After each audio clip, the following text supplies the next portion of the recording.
Let's talk about the public side of public and permanent. Let's start with the positives. You can interact with the world.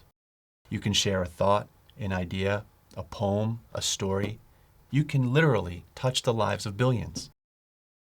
When I ask people all over the country, why do you use your digital tools and technologies? These are the answers I get. See if this sounds familiar. To talk with my family, to text my friends, to chat online, to play a game, to get a sports score, to get information. What does it all have to do with?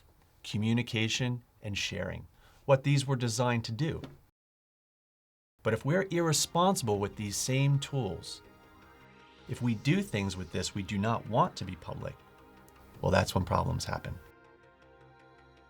Think about every time you've ever heard of a person getting into trouble with their digital tools. What does it almost always have to do with? Privacy. Let's talk about status updates. For those of you who don't know what a status update is, here's a quick lesson.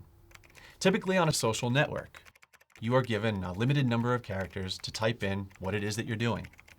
Now, typing a status update can be great. When you're telling people that you had a great vacation, you went to a great rock concert, you saw an amazing sporting event. Where status updates are used irresponsibly is when we start telling people what we are going to be doing and when, or worse, where we are. If you wouldn't put in the local newspaper that you're going on vacation tomorrow, then why put it on a global publication? Nashua, New Hampshire police say they have busted a burglary ring in which the suspects went after Facebook users who said they weren't home. Police say they recovered more than $100,000 worth of property, allegedly stolen by 3 young men. In all, there were more than 50 break-ins. The point is that it's never a good idea to tell a billion people where you're going to be and when. So right now you might be thinking, well, I might not have privacy, but I do have a password, so that must offer me some protection. But unfortunately, that's simply not true. What you're looking at is a picture inside of a password-protected account. There's a couple things that are important to notice here. The first is that I can right-click and save this picture to my desktop. The second, that I take this picture, the individual that thought it was protected behind a password no longer has control. Because even if they come in here to delete it, I now have it, and I can rename it and put it out wherever I want on the World Wide Web. Picture a sea of about 50,000 people, and I'm one of them.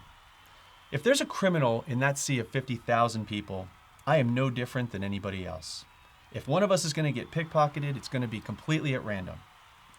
Now imagine that I stand up on a bench with a sign over my head that's got my full name, my phone number, my bank card and PIN, and let's throw in my address.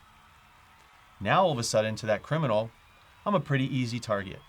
And I am no longer just 1 in 50,000. I have essentially put a target up, a very, very big target, because I have shared too much information. These were never intended for or created for privacy. They were created to communicate.